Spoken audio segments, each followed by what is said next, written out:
is reverberated nationally and across African continent in order to mitigate and facilitate meditation, sorry, not meditation, but adaptation to climate, or rather adverse climate conditions. So I want to welcome all of you, including Ayodeji Stephen. Thank you so much for coming. Flower Male, Isaac, Abdija, Jason Jonathan. I can see a number of our participants just joining. I'm sure the rest will find us on the way. And for the interest of time, um, sorry, we will start immediately. Uh, I'm sure I said my name is Kelvin Jomo on behalf of Sustainable Africa. So, without much ado, I will invite Flower Mali to kickstart, actually, to set the mood on our topic today, that energy, and of course, its impacts um, uh, across Africa as we are experiencing it. After Flower, we would talk to Ayodeji Stephen, who is the keynote speaker during this particular topic. Flower, just 1 minute to set the tone. Thank you. Good morning, everyone. Welcome. Hopefully, you are doing great. So, welcome to this session on the impacts of dirty energy and its implications in Africa. Um, so, should I brief on the dirty energy? Or Yes, say something in 1 minute as to set the tone, because we have our keynote speaker who is Ayodeji, and is ready to talk to us. So we'll keep engaging as we move by. okay, so our discussion will mainly involve the effects of dirty energy in Africa. Also, how does the dirty energy impact the health of the African communities, and also on the economic cost of using dirty energy in Africa. Also, what successful strategies have African countries used to reduce the dirty energy? And the lastly will be on how can Africa shift to clean energy and what can individuals do to help this so that we can mitigate the dirty energy impacts in Africa. Thank you. Thank you so much, Mali, for setting the tone. I take this opportunity now to welcome Ayudaji Stephen, who is our keynote speaker today. And Stephen, is your time to take the space and All right. comprehensively talk to us. Thank you so much. Welcome. All right. Thank you so much, Kelvin. Good day, everyone. My name is Ayodeji Steven. I'm a professional in the energy space. My work mainly has been around policy advocacy, research, and also project management and development in the energy space. Some of the things I've written, you possibly might have come across some of them. And I'm glad to be here today. Thank you for the privilege to speak to you all. All right. So I will just share my screen. Um,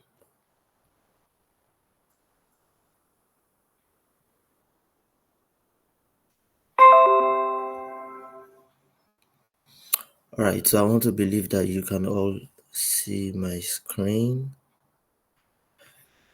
So I'll be speaking on the impact of dirty energy and its implications in Africa. Just setting the tone and hoping that we can all learn a thing or two. All right, so the way, saying dirty energy in itself, which is why you have me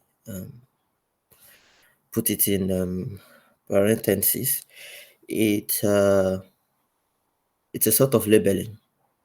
However, it is dirty. It is dirty because of the carbon footprint of this energy.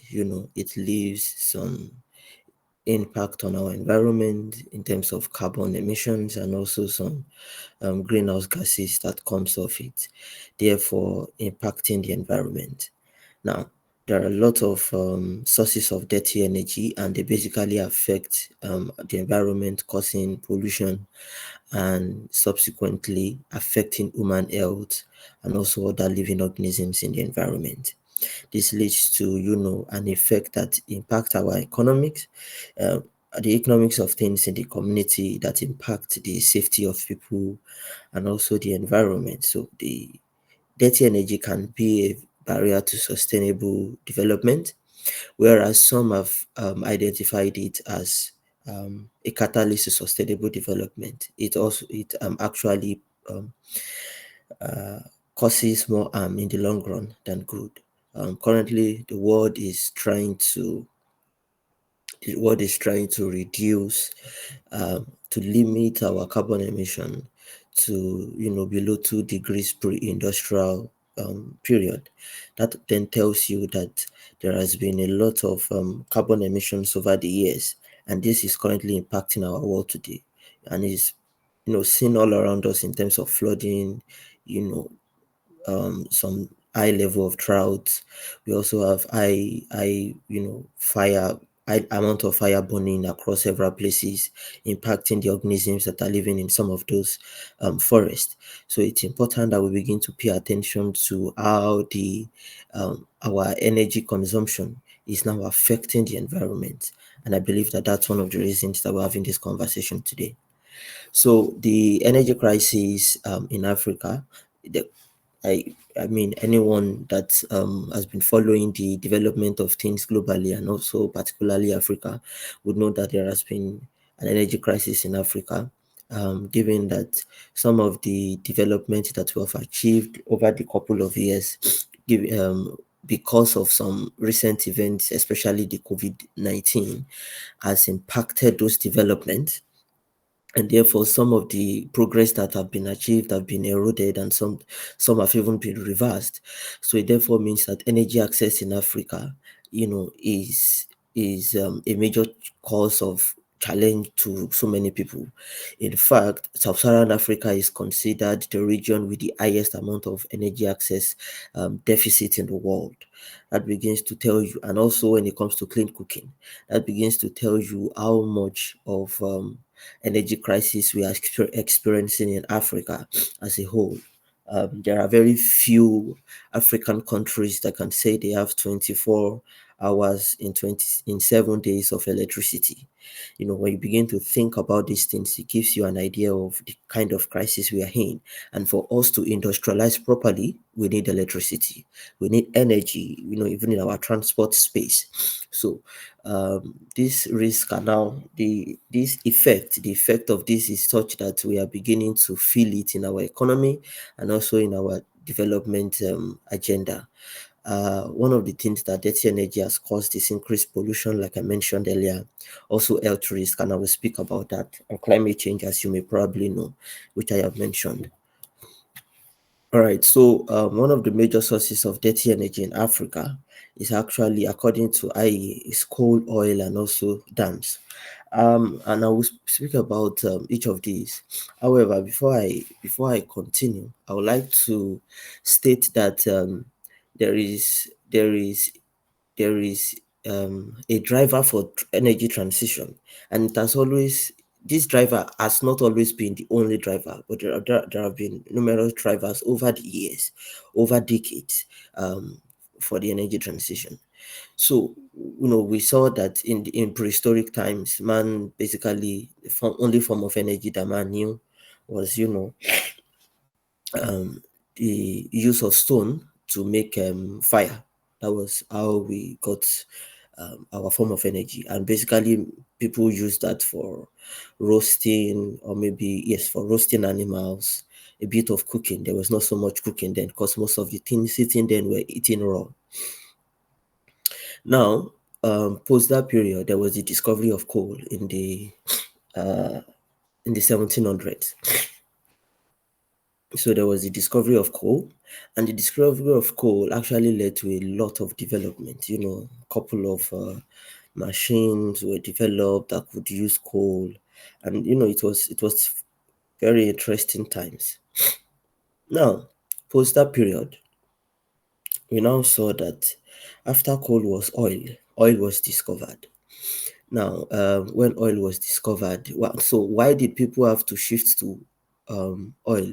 There were several reasons why there was a need for a shift to oil. It was one of the chiefest was the economic importance of oil, and also its diverse use, its diverse applicability in the world. A lot of things that oil could be used for, and also when innovations such as cars and trains came into play, it became a very important tool. Now, also I need to mention that coal was also used for trains, but when cars came into play, oil became a very important tool, and it was used for transport, a whole lot of development, and also lots of money were made from it.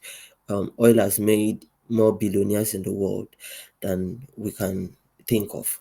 So, post that period, we have now beginning to see that the current energy transition, however, is different from the past.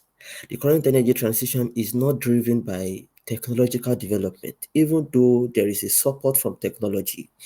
The current energy transition is is not driven by even economic advancement, even though it will contribute to economic advancement. The current energy transition is currently now being driven, excuse me, please, is currently now being driven by the need to limit our carbon emissions. And it is now supported heavily through policies. But then we now find that the outcomes can contribute to our economy, the outcomes can contribute to our environment, especially, and also it can even help us to achieve industrial growth and technological advancement. So it's important that we understand that dirty energy has always been a thing, for a long time. And it is one of the reasons that winning ourselves from it is a major challenge. According to the International Energy Agency, coal is one of the world's dirtiest energy. It's used to generate currently 40% of the world's energy. So it just shows you that while we are making advancement in the energy transition currently, there is still a lot of grounds for us to cover in terms of our energy consumption. I mean, imagine that coal still provides 40% of the world's energy. Oil, is estimated that oil is 57% of Africa's export income is based on hydrocarbons. I mean, we obviously can look at our country, Nigeria. Majority of our export is from two sources, agriculture and petroleum. And that goes ahead to show us how that our government revenue is also made, and majority, I think 60% of government revenue is from export of petroleum, crude oil. So there is a need for us to look into these things. Also, the mega dams. Mega dams are large hydropower dams, and most of these large hydropower dams also cause while hydropower in itself is a clean and renewable source of energy. However, if not properly managed, it also could lead to the release of carbon emissions, because they have water reservoirs, and oftentimes biomass plants grow in these water reservoirs. And when they begin to decay, because having been there for over years and constant water over them, when they die, and some of them decay, when they begin to decay, they become huge sources of methane and carbon emissions. So there is also the environmental and health impact. So we have air pollution, water pollution, land degradation, climate change. Land degradation refers to the quality of our soil, the health of our soil, because of the impact of some of these pollutions. Take for example, nitrous oxide, going into the soil, then begins to cause some land pollution, soil pollution. Respiratory diseases also come from these. Take for example, um, there is also the release of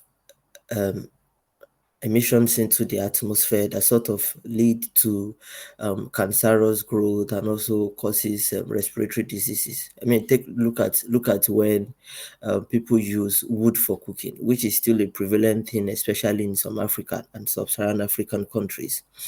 We now see that some of these people inhale the foams and also the smoke coming from the wood burning, and this affects their lungs, it affects their nose, it affects their eyes, also, and therefore leading to premature death and causing poor health for these people. So there is a lot that is involved in keeping our environment safe and how it impacts our health today. It also has economic and social impact. I mean, look at this graph. So this is a graph of total number of deaths in 2019. When we look at based on environmental pollution, when we look at it, look at the amount of people, look at it, household air pollution just by cooking and maybe the use of generator. Look at the amount of people that die based on how old they are. So less than 28 days old, children. Look at the amount of people that die just in 2019 alone. And look at 70 to 74, over 5,000 people in the world. So this begins to show us that dirty energy has an impact on our economy. And when people are dying, there is less productivity. So it begins to show you that our society, our environment, our health are all intertwined, and it's important for us to pay attention to how we make use of energy. So Africa is actually vulnerable to climate change. In fact, we have been declared a red zone by the World Health Organization when it comes to climate change. There have been several things in Niger, in Malawi, Mozambique. A lot of people have been killed and missing because of the impact of climate change. Lots of crops have been, lots of investment into farming have been eroded because of climate change. There have been flood and drought in several places, especially like in Southern Africa. There is a lot going on in Africa, and it means that there is a need for us to pay attention to these things and do more, more advocacy, more projects, more clean energy projects, more support for farming across Africa. And what will be my recommendations as I end this conversation? So there is a need to shift from dirty energy to sustainable alternatives in Africa, and that need is actually an urgent one. Now, what are the things that we need to do? One of the things that we need to do to achieve, this needed development is to establish international collaborations. One of the things international collaborations will do for us is to support us and strengthen the work that we are doing across regions in Africa. Also promote private sector engagement. The reason is because most of the work that needs to be done cannot be done only by the government. So the private sector, private NGOs and CSOs are the ones that will be able to engage the people, support them, understand their needs, conduct even some primary data research that need to be collected so that these people can be properly supported. And we need to expand clean energy access. So I'm not just saying energy access, we need to expand clean energy access, and that will require a lot of investment. Also, we need to strengthen our policy frameworks to support people, the most vulnerable people in the rural communities, and also even at the national and subnational level. And then a key thing is to share knowledge, which is one of the things we are doing today. And I want to appreciate the convener of this conversation for bringing us together here today. So I believe that we can do more for Africa. However, we need to look at where we are and what we need to do, and look at the gaps that needs to be covered, and consider ourselves as change agents to make that happen. So I want to say thank you for listening. Wow, very, very elaborate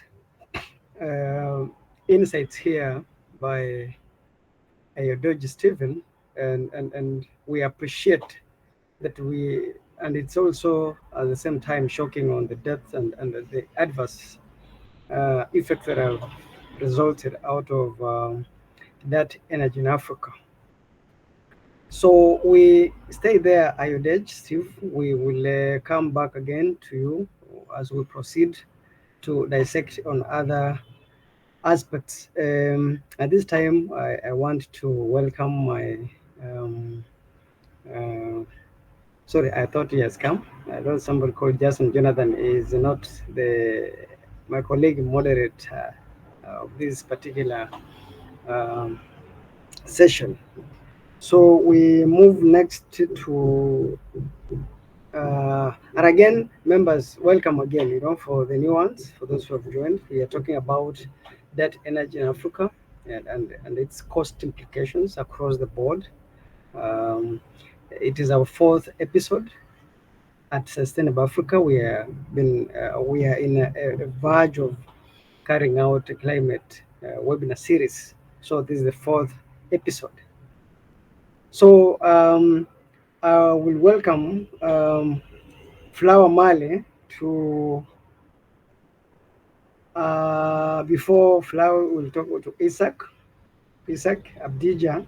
You can take the mic and also shed light on that energy and give us more um, insights on the implications and what we can actually do to alleviate its fierce stings across Africa. Isaac? Hello, guys. I'm very glad to be here today, and I'm also thanking the Mr. Kelvin Jomo and Sustainable Africa.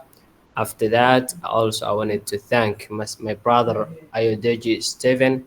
Really, he presents us the very vital, important presentation, and I think all the problems and all the solutions in Africa he already shared let us. And after that, my name is Ishaq Abdullah Muhammad, and I wanted to tell something about the dairy energy in Africa. And as we know, in Africa is a big continent, and every country has it is special and dirt energy. And but firstly, we need to explain what's dirt energy. And as we know, dirt energy describes any source of energy that contributes and to the overheating of our planet and intensify extreme weather. And that energy is typically created by drilling, mining, and burning fossil fuels, the fossilized remains of plants and animals that have been underground of million years. These fuels are non-renewable, and that means we cannot replace supplies when and use it up.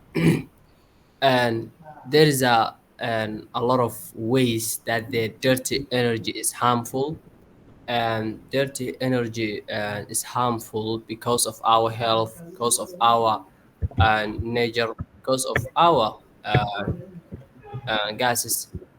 And as me, uh, I wanted to share here some notice that that the impact of dirt energy in Africa is multifaceted, and its affect health, environment, economic development across the whole continent. And firstly, in dirty energy, its impact is the health. As we know, the significant portion of African population relies on traditional biomass, wood and charcoal, and other dirty fuels for cooking. This leads to severe indoor air pollution, which causes respiratory illnesses and premature death.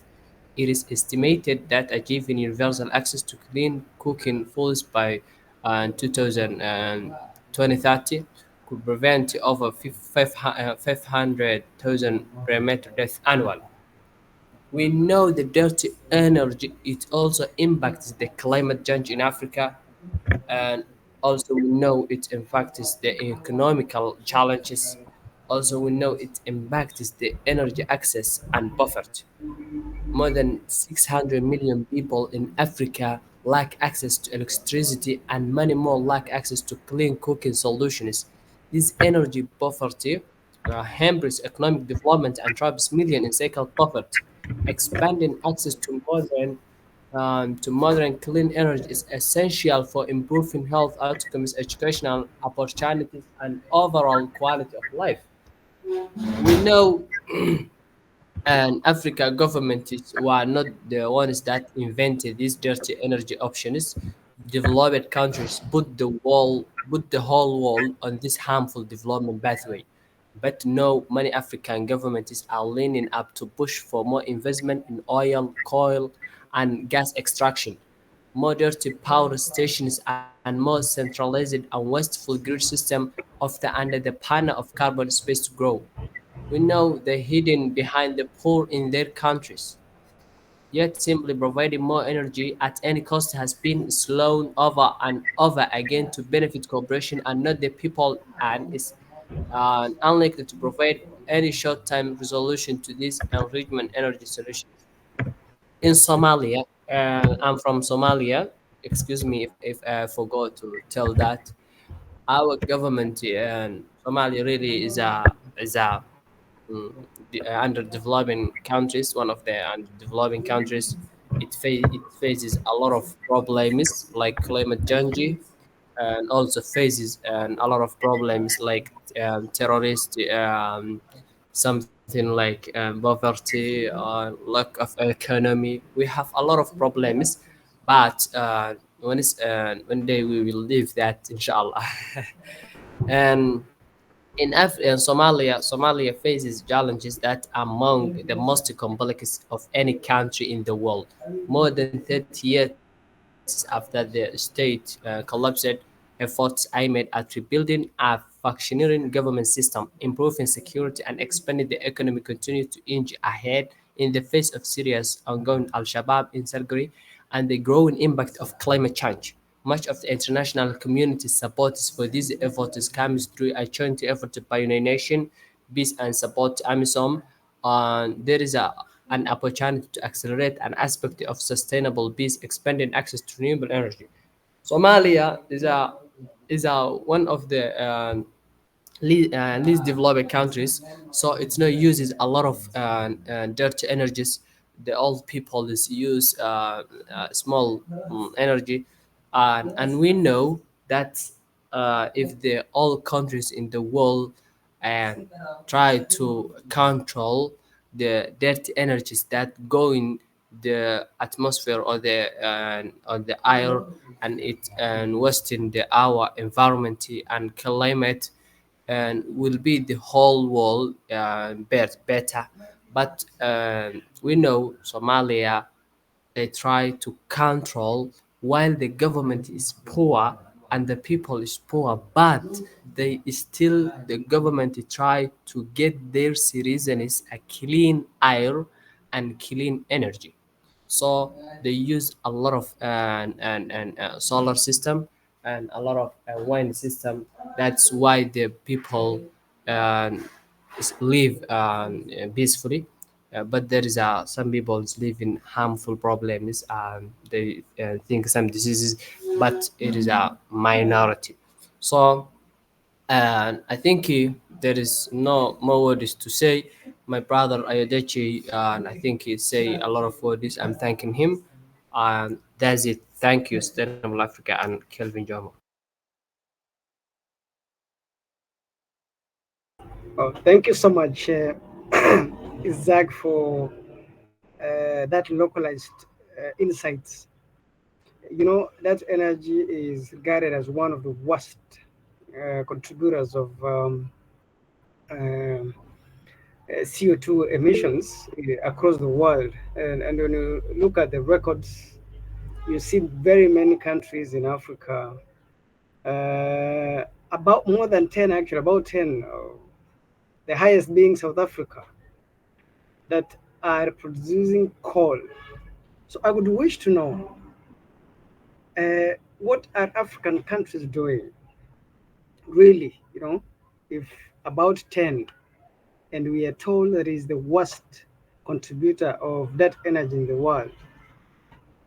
What role is African countries doing or been doing to ensure that we reduce actually, because I'm sure it is not a day thing to finish it, because it has its own benefit. It has contributed to production, but now we have seen its adverse effects after a long time. What are African countries um, are doing or should do to ensure that they reduce significantly until it is zero production of coal in Africa? So Mali can respond to this. Ayadoj can respond to this.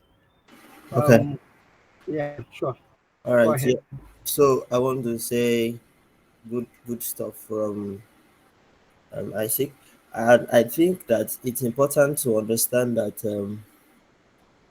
the energy transition is a geopolitical war, and it is more social and economically dependent than people know. I understand that when people think about the energy transition, the forefront of conversation is usually environmental, but it's not just about the environment, um, and which we will be discussing, going forward. Talk about the economic impacts also.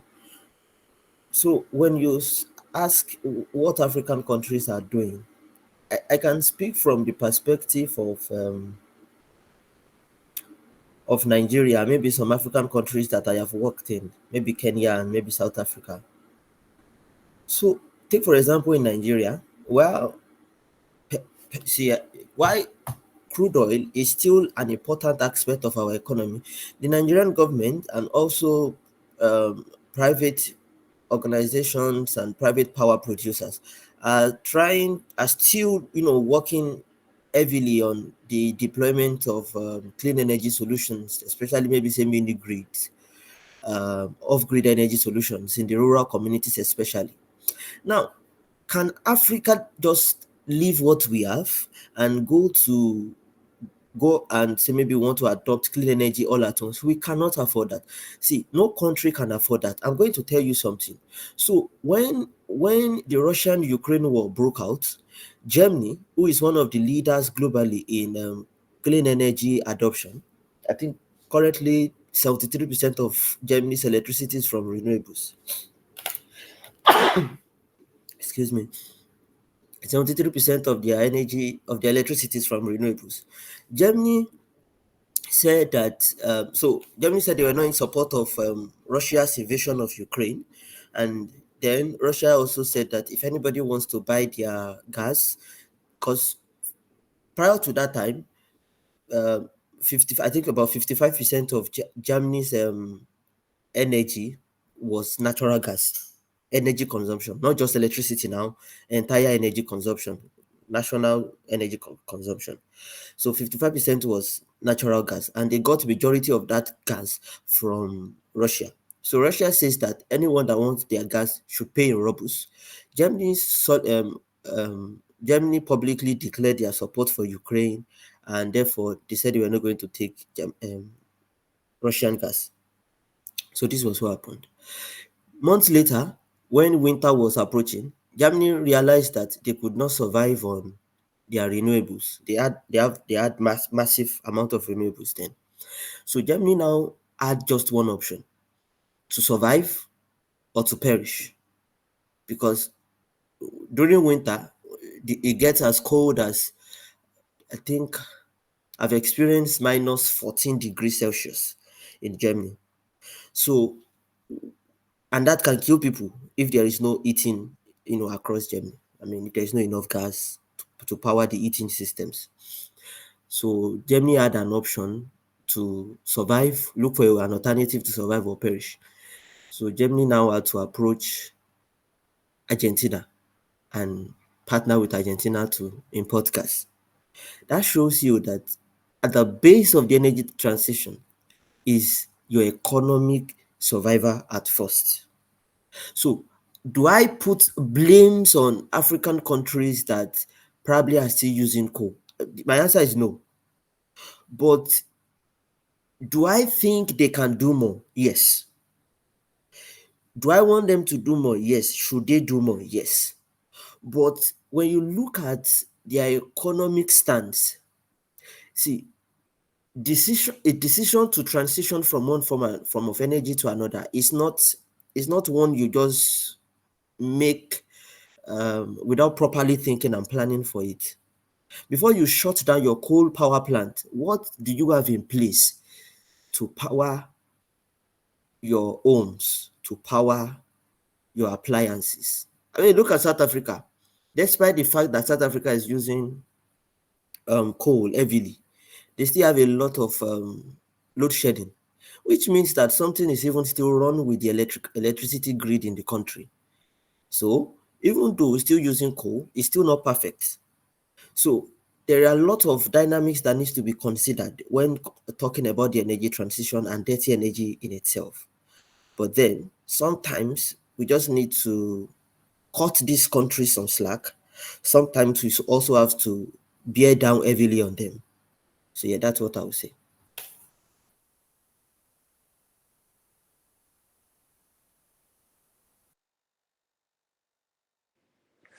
Hi, I also have some addition concerning what successful strategies like Africa countries should use to reduce the dirty energy.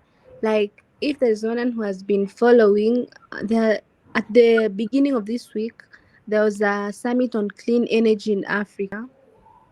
It was done in Paris, and it was chaired by I think it was the French president, also our president was among the co-chairs, and the president of the African Development Bank, and they discussed on how they can transit Africa slowly to clean sources of energy and reduce the dirty energy sources.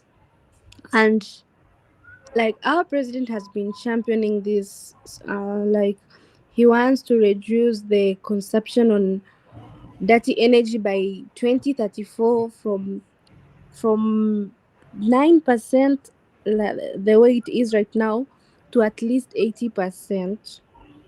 And the time interval for me, I think it's small, because you cannot tell one to transit maybe from stop using firewood to using gas. That cannot be, the gases cannot be supplied like the way you can purchase firewood for any amount you can afford.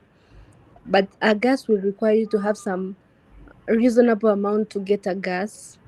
So it's not that they cannot afford the gases, but they cannot refill the gases when they want, because of the difference in economies. So this is the problem, like, we are facing. Like, we really want a transition, but the transition should be just, transition should align to our economy, because, like, in schools, like, our president is saying, like, any institution like that cooks for more than 100 people, they should not use firewood. Personally, I carry a project on clean cooking in schools, and I have witnessed several schools, they cannot afford even to buy the huge amount of firewoods. How can they manage to buy gas? So I think there's still a problem, despite we really want to transit to clean energy sources, but the transition should align to our economy. Like, in most schools, they still use their three stones. The project I carry, we build them a clean cooking stove, which uses a few number of firewoods. But one of the problem I'm facing is that the government does not want that. The government wants the school to use gases. So these transitions do not align with our economy. So I don't know if you're also facing this problem in your countries, but this is the problem I'm facing in my country. And despite that, at least the government has supported projects in the rural areas, and they have supplied gases to many of the villagers. Also, they cooks in different areas around the streets to implement clean energy. Also, there have been projects projects which have been started up on wind energy, solar energy, also hydropower, which is mainly used in our country for energy supply. But these energies are not sufficient because I believe that for any country to develop, it should have a reliable sources of energy which are available and they meet the demands. And in most of the African countries, we still don't have this, and we depend on export energy, on which, when it comes to its reliability, is somehow not reliable, and it's the one that we face price fluctuations when maybe the time the Russian war occurred. So it's still not good for our economy yet, but we are still struggling to catch up because we all need energy for development. Also, in our country, concerning healthy, that energy has impacted our healthy in a very large percent. Last year, the number of deaths recorded, which have occurred due to um these diseases and infections called respiratory infections, is 3,000 deaths which have been recorded. Also, the eye diseases. So it's a very large number of people who are dying because of dirty energy. Also, despite that, we still have a large number of people depending on forests to get energy. Like 80% of the Tanzanians depends on forests for getting firewood. And as you know, like the more we cut trees, the more we reduce the carbon sinks, because the trees are used for the carbon sinks in that is available in the environment is taken by the trees. So if we reduce the amount of trees, it means we impact the environment and we make it more vulnerable. So there's still a problem. Like, can I ask you maybe, how do you handle this in your countries? Like, are the transitions just, or we are just more of politics? Because for me, I have seen that dirty energy impacts us. It's truly we need a transition, but they should be just, because they affect both our healthy, they affect our economy, they also affect gender, because women are the most affected because we are more exposed to these gender roles which require us to consume a lot of energy to prepare meals and do different activities for our families. So how is the situation in your countries? Thank you. Thank you so much, Flower Mali from Mozambique. This is a country that I would wish to Oh visit. my goodness, I forgot to say that my name is Flower Male. I'm from Tanzania. Oh, somebody's trying to misguide me. I'm from Sorry, Tanzania. sorry, Tanzania is our neighbor because I come from Kenya. You asked a very a touchy question about individual countries. What are they doing in across the African continent? In Yeah. Kenya, because the government is trying, and especially the private public partnership, uh, public partnership, sorry, public private partnership, kind of collaboration to ensure that they slowly transit to clean energy. And you saw Kenya last year, the president launched border which are electric, so that is one of the steps to ensure that the emission is reduced, especially from fossil fuels. But I'm not sure.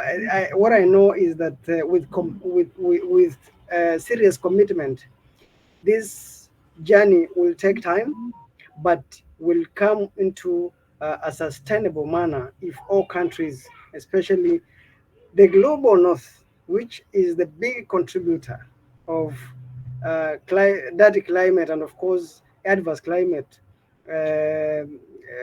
change by the industries they have and they're running.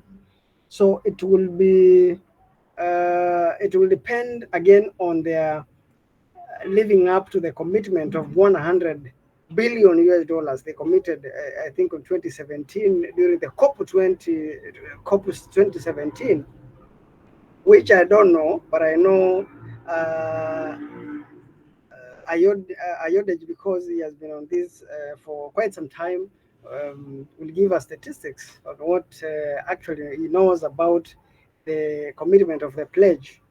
So I will give Jonathan, a chance also to speak, because all of us can speak here because we are discussing. So Jonathan, what do you think, what is happening in your country, for example? Because it's from your country we can be able to spread the word across African continent. 2 minutes, Yeah. please. Okay. Greeting everybody. My name is Jonathan. I am an agronomist and a climate change activist from Tanzania. Thank you for joining this meeting. I was following you from the beginning. Congratulations for all participants on this meeting, which is very important on the impact of debt energy in Africa. So I would like to add some little things about this topic of today. In Tanzania, we see that because of the continuous measures taken to control the carbon emissions. For example, you can look, there is a Tanzania Clean Cooking Project, TCCP, which is investment of US dollars 3.75. But there is another project of carbon credit. You see, when we are looking about the carbon credit, this project, it is focusing on how we can minimize the carbon produced by looking for the projects like agroforestry, and we are just continue taking measures. And another, we have to look at Africans as the African continent in minimizing the debt energy by looking for the issue of market or business of carbon credit in Africa. For example, you can see in last June of the last year June in Kenya, about 2.2 million tons of the carbon credit was sold. So it can be another alternative in looking way forward how we can control these the bad gases emissions, and looking how we can improve the use of the clean energy. Yeah, it is a fact that in Tanzania, for example, I will take the case study in Tanzania. We are looking forward to see how we can use the clean energy, but most of the largest percent, though I didn't mention the exact percentage, we are just using cooking in the rural areas by using the charcoal, you see, using the firewood. There are few people or few members who are using electricity, or you can use gases, clean gases for cooking at their home places. But the way forward, as we are discussing and expanding the knowledge, looking the way how we can solve these issues, we are bringing it to the good position. I can say thank you more for this time and for ongoing topics which are going to contribute.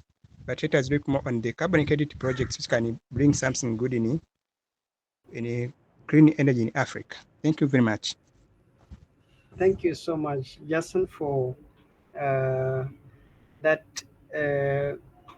practical evidence about what is happening in your country, Tanzania, and those successful stories across the country, one by one, will be adding into a success of dealing with the adverse that energy that we are using across Africa. Because as I've said, that even in Kenya, people use firewood. Even in my village, people still use firewood because of the economic situation we have in Africa. So for us, we will transfer our functions or cooking or transport slowly, because for a long time it is not very easy to transit because of the cost implications that, and health. Of course, it has caused a lot of health challenges, especially related to respiratory challenges that people are experiencing across African continent. Ayedoji, Steve, I talked about the pledge that the major contributors of adverse energy, of course, not even energy itself, but of course it is an ingredient, is the global north, and they pledged 100 billion US dollars. Have they made some commitment from your research? So yes, they have. Hmm, Talk to so us. I would say they have in some sense. The issue is that um, this money, this money is actually supposed to be done yearly. The commitment is supposed to be made yearly. But then it's not like that. So sometimes they make a part, sometimes they don't at all. But majority of the times they have not. But if you are talking about transfer, yes, the last at COP28, this same issue was raised, and then the conversation was on how the money can be made into a particular fund, which is now called the Climate Resilience Fund. But while it has been said that, oh, they were going to make the transfer, they were going to, you know, make sure that Africa gets the money. Not so much has been done on that, end, but some of the money has been received. Another thing also is how that the money is also not being managed in Africa. So it's important that the money is also properly managed and they go into projects. So yeah, that's it.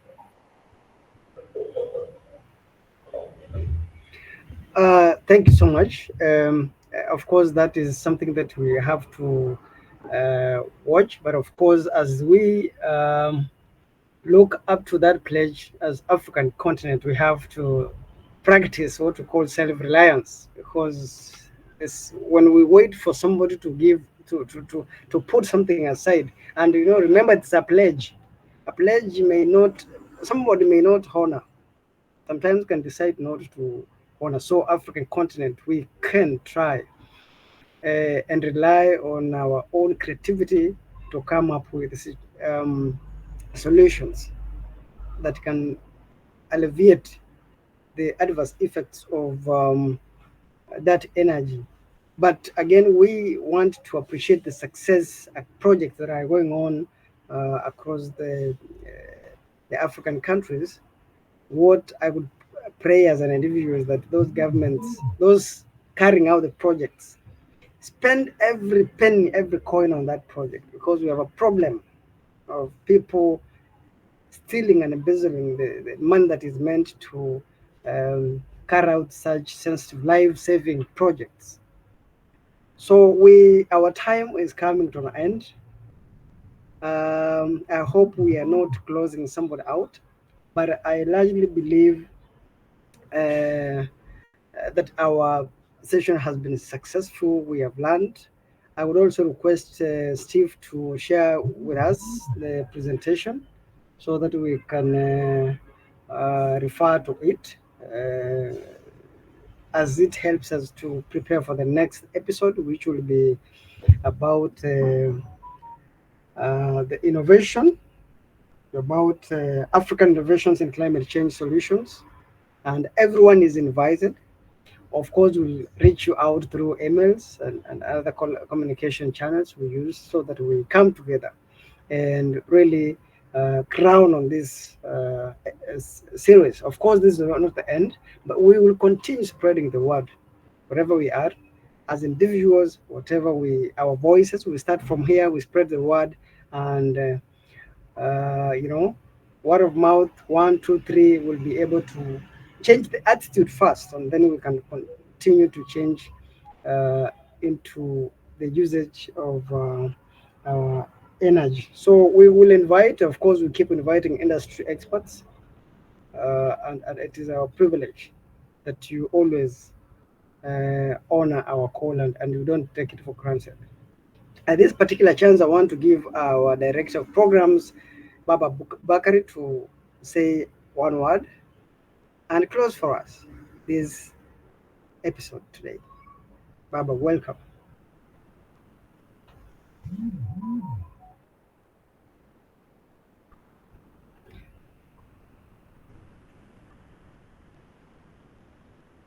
Abu Bakr, are you here?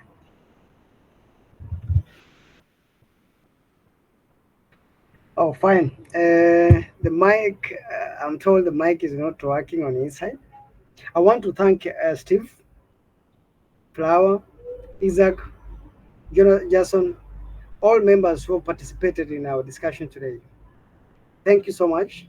We will invite you all the time so that we can always share this and make our continent great. My name is Calvin Jomo. I want to wish you a very blessed Saturday, wherever you are. Thank you so much. Bye. Bye. I just shared my contacts on the chat. Please let's stay in touch. Oh, Thank sure. you. We will be able to. Ebenezer, thank you. We'll be able to follow each other. So Okay. share your details here, so that it is easier to follow each other and we keep pushing the conversation ahead. All right, guys. Thank you so much. Welcome, Steve.